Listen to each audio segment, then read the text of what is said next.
Hello everyone! Redstone Lab, hey, what's up?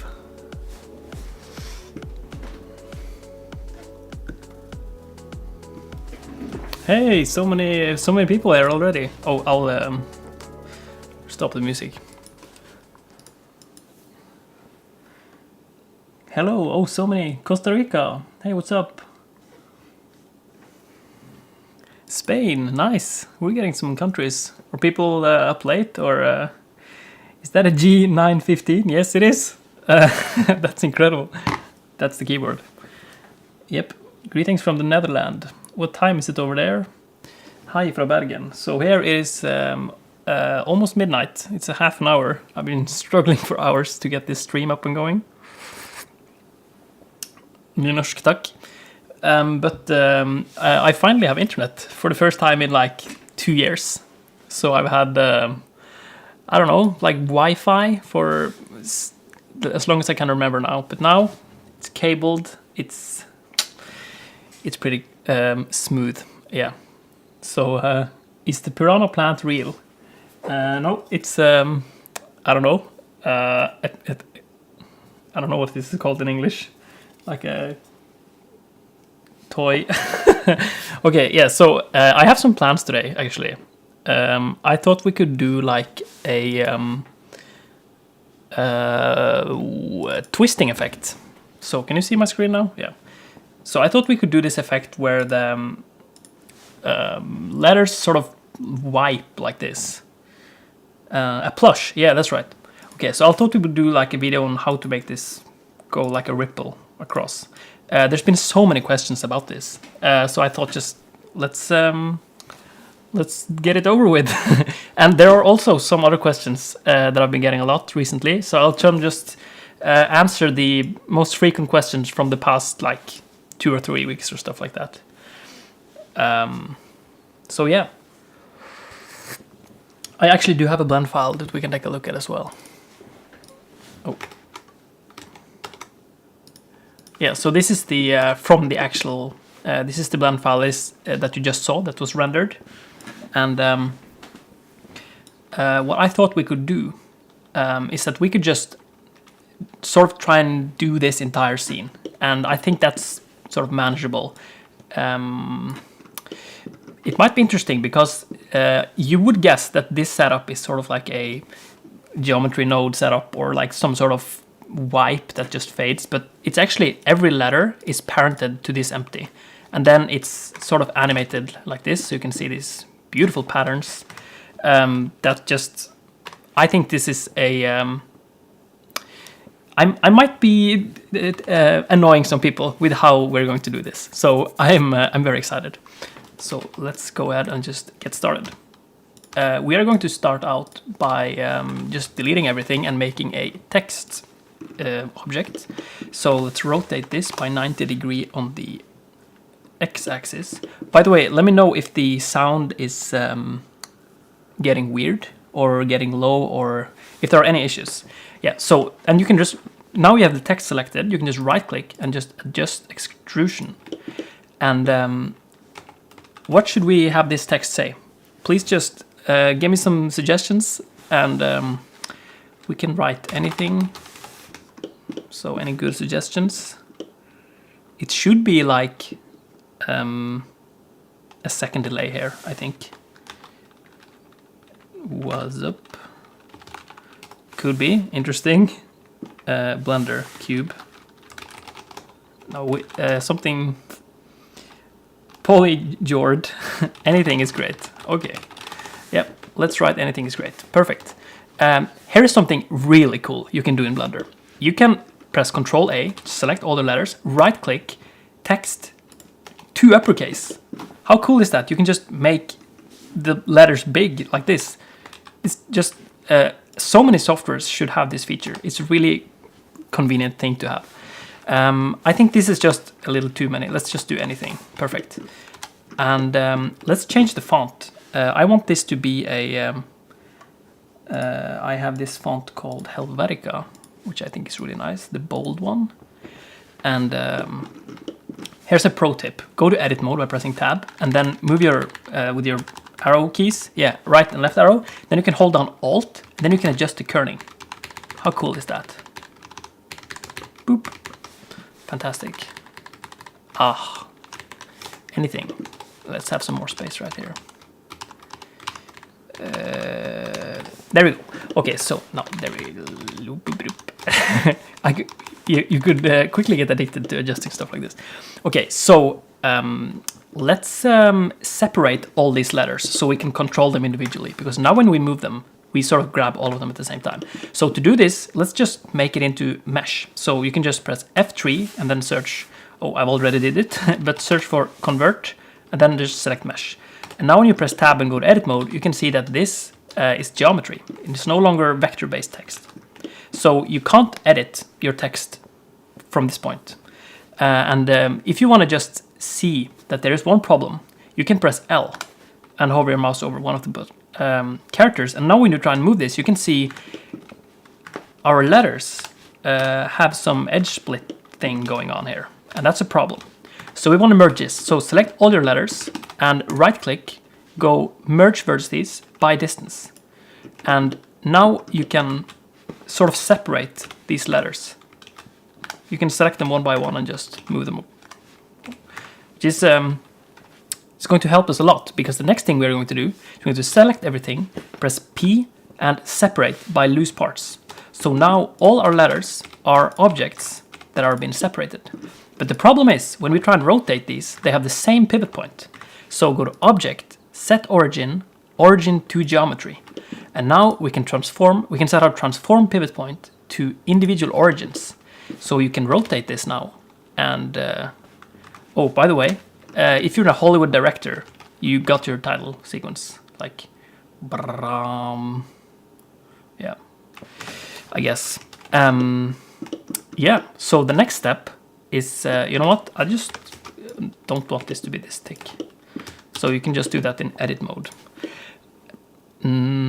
What's the next thing? Yeah, so the problem here is that now when we rotate these, you can see that these are getting really weird like differences. And that is because we set the origin to geometry. And you can try and play around with the surface and the volume and the stuff like this, but what you need to do is you need to or what you can do that I think is really nice is to add a empty object like this and place it in the middle of a letter and right click to just scale this down, and then press Shift D to duplicate it and press X to duplicate it on the X axis, and then Shift R. And then let's do this one a custom distance since it's a small letter, and there. And now what we are going to do is we are going to parent each letter to their own empty. And if you're thinking that I'm going to reveal some sort of automated process to do this, sorry, I don't know, I only know how to do this manually. But the thing is, you can move your hand over, can you see this better now, perhaps? You can move your hand over to this side of the keyboard. Oh, perhaps you can't see this. And then you can just do it really quickly. So you can hold down Shift and then press, so select your letter, hold down Shift, and then press the empty, and then press Control P, and then parent to object. And then you just do it on all of these. And it's actually no problem that you can't automate it, because it goes so fast. So now all of them are parented, and we can move these around perfectly. So how do we animate them? Good question, myself. So let's move this to the center. And we're going to animate the rotation sort of value. So press I to insert and then do a rotation keyframe. And now let's move 100 frames. Boop. And let's press R and then X. So we're rotating on the X axis. And let's hold down Control and then press I and then R again. And now all our letters will rotate like this. And you can see they are sort of off a little bit. So let me just, you can press Control I to select inverted. Just move these down a little bit. Perfect. So moving things down, for example, like this, after you've animated it, is one of the advantages of parenting them to an empty object instead of just having the animation on the characters themselves. And so one thing you can do, if let's say we want this to start like facing away from us, and then we want it to sort of go down so we can see it. Whoa. Mr. Borkowski with the $5 or 5 PLN. I've never seen that before. Is that like a donation? That's awesome. Thank you. Huh, just light up my screen there. Okay, so where was I? Yeah, we're gonna just swap these keyframes. So just select this keyframe to the left, and then just press G, and then let's move it to like 200 frames. And now we can move this back to the beginning, and we have just reverted the action. And now we're going to offset these. And there's a really cool thing that we can do. You can right-click on this line and select vertical split, and just split our viewport in half. And now let's go to Graph Editor, and here we can see our keyframes. Perfect. So now select all your empty objects, and we only want to keep this red, these x-axis values. So you can just box select over these, which is the y and z axis. We're not going to use those. And press Control plus. And now we have selected all the y and z axis keyframes, and let's just delete them. So now we only have the x-axis keyframes. Perfect. Let's make the ripple wave effect. I don't know. Oh, yeah, we should probably just save this. So, first of all, it's really slow. Let's speed this up. So let's do 50 frames instead. Perfect. Now let's let me show you something really interesting that just makes this entire thing so much faster. Blender can remember the individual selection for each empty object. So let's say you have selected the last empty object. It remembers that you selected these keyframes. So if you deselect these keyframes and then you select the other one, you can see, oh, these keyframes are selected. And this is really cool because this means that you can select all your empty objects and select all the keyframes. And now when you just press select one empty object, let's select the last one, you can press G and then press 3. So now we offset the keyframes on the last one by 3 frames. Now hold down Shift and select the second to last, and now you can see that there is an offset here. So press G and 3, and now we have moved this one 3 units, and we have moved this one 3 units 2 times. So we keep doing this, and we are going to get an offset effect that just is not that time consuming to set up. And this is why I deleted all the extra letters in the beginning, because I don't want to sit and do like 20 times of this. So this effect is best if you have like short words. So let's have a look. Interesting. That is a really subtle effect. We want to make this more like emphasized. So what you can do is you can select these keyframes and you can move them on the x-axis. There we go. Perfect. It's going a lot faster. And here's something really interesting. You can select this, if you hold down Shift and select these so that one of the keyframes is highlighted, you can press N to get up this F-curve modifier properties thing. It's this sort of like a hidden menu right here. So, but it's not visible unless you have one of the keyframes highlighted. So make sure you have all the keyframes selected and one of them highlighted. And under interpolation, you can set it to linear. But this only changes one of the keyframes, or 2 of them, or technically 1 of them. But what you can do is you can hold down Alt. So now if you hold down Alt and set this to linear, now all of them are linear. And you can, for example, hold down Alt and do quartic and set the easing to ease in and out. And now we have a much more exciting animation. And you can hold down Control and press End to just, and press Home to make this our entire timeline. Perfect. Let's try one that is a little more interesting. This one is called Back, which is under Dynamic Effects. And hold down Alt and click Back, and you will get this back animation, which is sort of just a really cool thing. Yeah. And I'm going to show you how to make this loop. But first I'm going to have a sip of tea.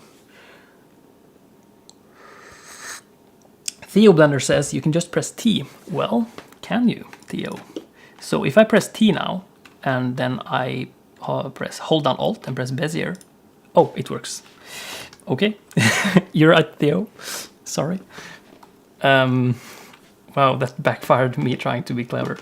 Okay, so to make just a really easy way to make this loop is you can take all these bottom keyframes, press Shift D and move them on the X-axis. And let's just move them to the end here. And now you can get this back and forth sort of thing. Yeah, let's make this. And if you change these keyframes, you can, for example, set these to.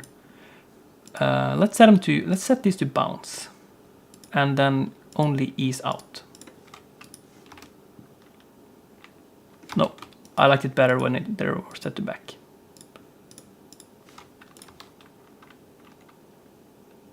Yeah, I'm happy with the animation. Let's just do some rendering. So let's just make a plane. I'm going to go a little bit faster now because this has already been covered in the 2D to 3D tutorial where you do the vector icon thing. There is a lighting setup, which is just exactly the same setup we're doing now. So let's do a bevel modifier. Let's add a camera. And swoop. And I hope the stream doesn't start lagging now just because I'm rendering, because I have tried to disable, I'm on this ridiculously good PC which has 3 GPUs, so I'm streaming with this one, so I've disabled it and I'm just running these two, and this is my CPU for anyone who's interested. Yeah, so let's just try and do a simple light here. Disable this, and let's give this an emission material. Set it to 3, and let's just rotate it a little bit. Anything. I want to bring the camera a little closer.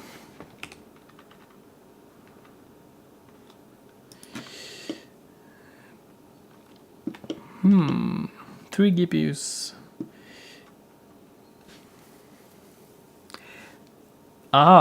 This is the question I was looking for. So I was reading the chat prematurely to just looking for this question.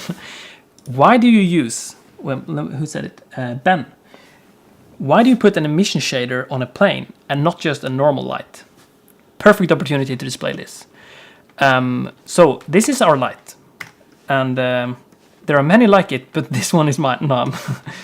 Let me just set the world strength to 0, and let me show you what happens if I press S and then just scale down the light. You can see that the brightness just significantly changes, right? Because if you half the size, it's like 1/4 of the power, or something like math people know more about than I do. But if I hide this light, let's make a light and area.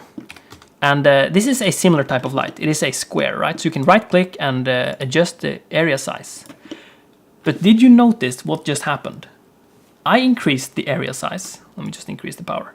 So I increased the area size, but nothing happens to the power. It's, see this? The light sort of like just, I don't feel like this is an actual light source in my scene. I feel like this is a magical piece of, I don't know. So this is just a personal preference, but I think planes are just so much more fun because, I mean, you can, you can just take any part of the plane and just make it into a light, I don't know what this is, blanket. So I just really enjoy, I just messed this up, didn't I? Okay, so now we're back. I just really enjoy working with air lights. And then if you want to involve your lights in your scene, you can do that. Look at this, you can see the light in the scene, and I think that's really cool because that's like a part of the scene. And reflections are a bit more accurate, I think, as well. And one final thing, let's just make a new area light to just show this. The area light just lights one way. And that's, I feel like that's a thing that you want to use sometimes, but not all the time. So yeah, that is my little emission versus area light, not rant, just comment. Yeah, so I don't really like this lighting. Let's just scale it down a little bit.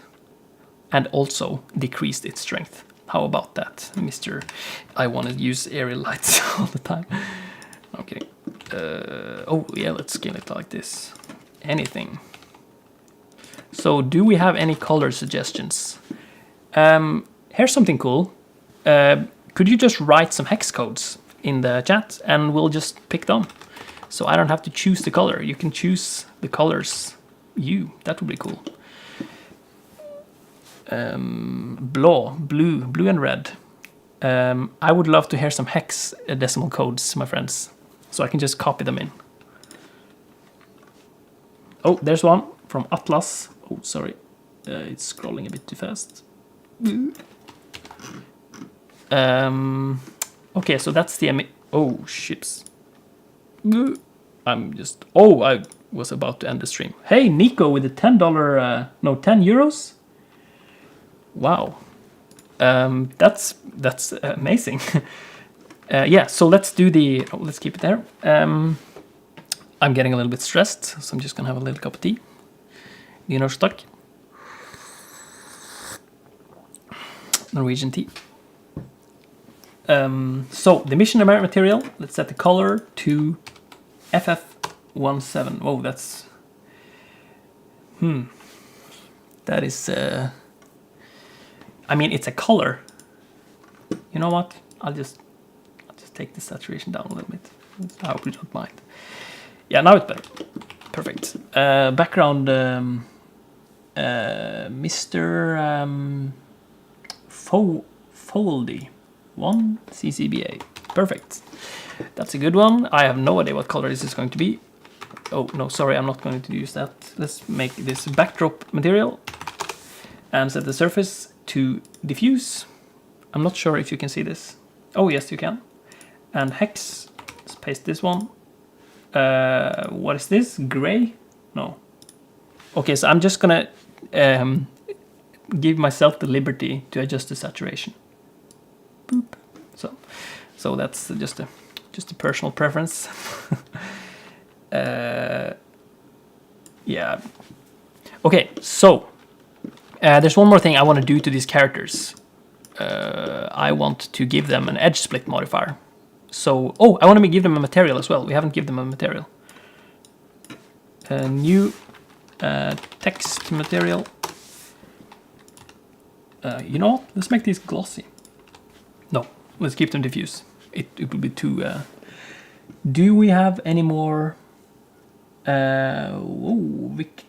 Victor, if I'm sorry, I'm gonna have to just... can I time you out? Yeah, I can. Okay, thanks, guys. 5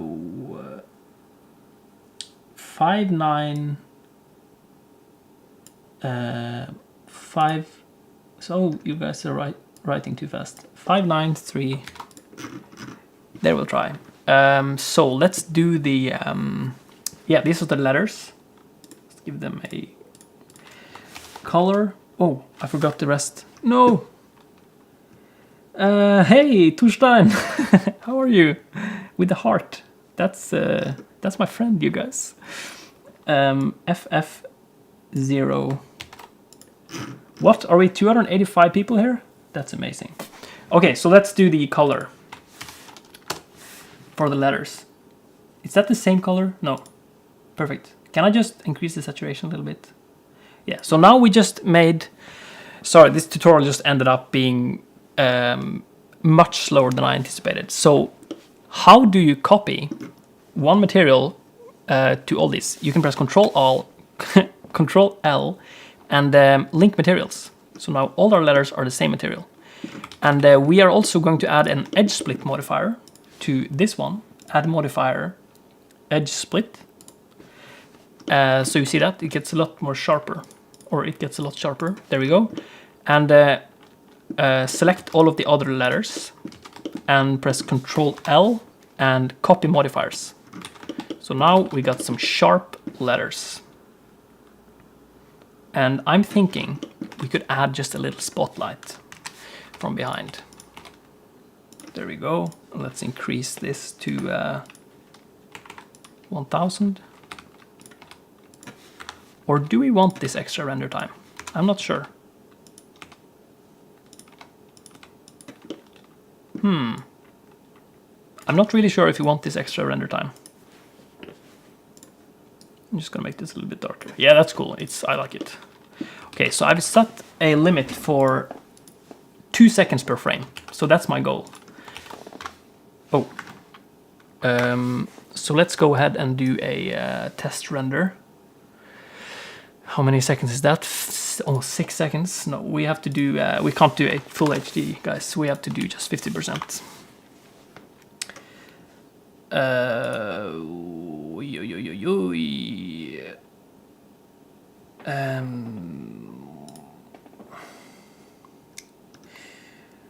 Terje Bollestad, hello, hello. Wow, there are so many people I know here. That's amazing. Øystein, everything's too difficult for me. Yeah, that's you just have to learn Blender, my friend. Okay, so nice to see. We are at 2 seconds for this frame. That is that's okay. So let's go ahead and export this as an animation because it loops perfectly. Yes, it does. The denoising is on. Let's do. You know what? Can we do 64 samples? How is that going to look like? Yeah, that's exactly the same. Perfect. So let me just render this to my desktop.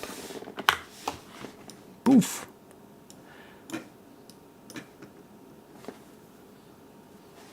I hope this renders. Yeah. This is going to go quite fast, I think. So, next step is me, while we're rendering, I would kind of like to promote the Patreon, where you can choose between wireframe view, solid view, material view, or something is coming soon, I don't know.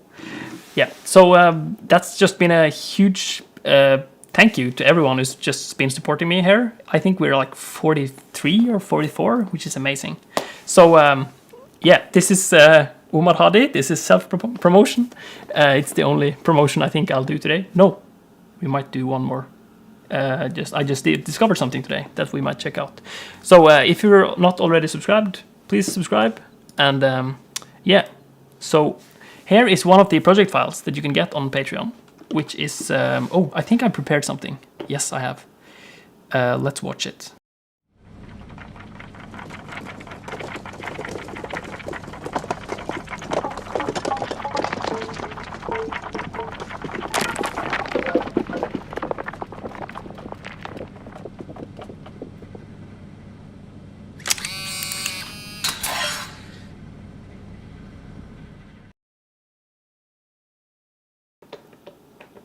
Yeah, so this little guy is going to take this, just grab on for his life, then he goes away. So this, it's all pre-baked, so it's not like you can simulate it, but I think it's a lot to learn. And there are 3 cameras, so you can sort of look at the this main camera.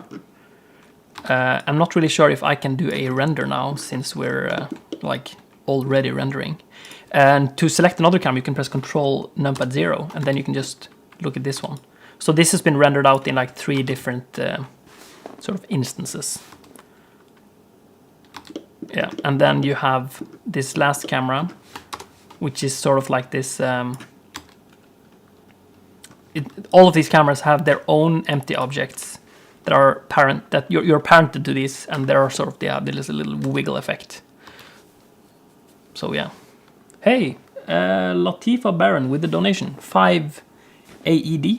I'm not sure what that is. Australian? No, I don't know. Thank you. Does more cameras increase render time? Good question. These aren't really affecting each other at all. So I don't think they increase render time at all, because these are like 3 different. What you can do, which is actually a really cool way to work with different cameras, is, let's say you have this first camera here. And let's move to frame 140. Okay, so now I want to cut to a different camera. So let's go to the first frame, make a marker, and select the camera, and hold your mouse down here and press Ctrl B. Now we have parented this camera A to this marker in time. And then let's go like 140 frames. Now we're tired of this shot. So now let's do this camera, and let's press Ctrl B. So now our camera is going to cut from this one to this one. And this is not something I did in this render, but it is something I did in the other project file that is on Patreon. I think it's the one in material view. Then you can see how this is set up. Yeah. Okay. Wait. One more thing. Have anyone heard about the YouTube audio library?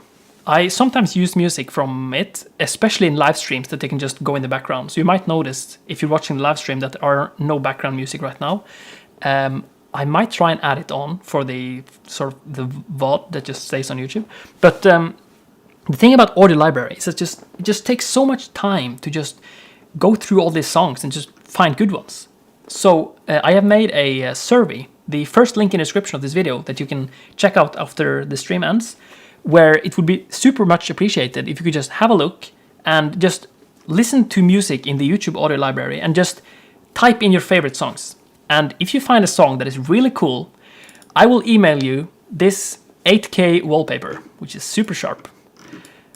And you might be thinking, what? Why would I have an 8K wallpaper? I don't know, you probably don't have an 8K display, neither do I. But you can crop it and sort of make this multi-monitor setup, if you like. And if you find a really good song, here is another 8K wallpaper. And these are super sharp, my friends. Yep. Really sharp. So yeah, please, I just need good music from YouTube audio library, and I'm using so much time. So I'm gonna leave the form up for a couple of days, and then I'm gonna just remove it. So in the final video, or this video, I won't be bothering people. And what's really cool about, hey, a new Patreon, Bob Suru, thank you. That's so cool, it just shows up on my iPad like that. Where was I? Yeah. No, what? The YouTube audio library. Something about the YouTube audio library. Yes. What's really cool about using music from the YouTube audio library is that under the description of the video, every song just shows up, and you can just click them, and you will be linked to the song.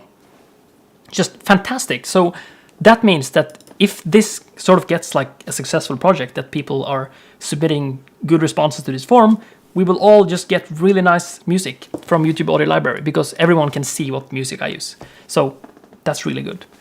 And the one thing that I said I wasn't going to promote anything else, but one thing I discovered today, and a lot of people have been asking about this, is where do I get my other music that isn't YouTube audio library?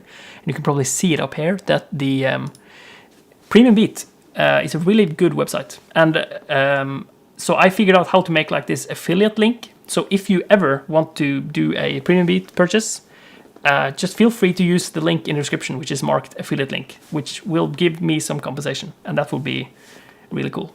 And I'll try and get better to just let you know what music I've been using from Premium Beat, because a lot of people have been asking. So I'm sorry that I've been so slow. I was sort of trying to figure out the affiliate thing. So yeah, but now I'll try and update all the other videos. So yeah, now I think our render is finished. And okay, so there's one file here called "Don't Play This," and there's one file here called "It's This One."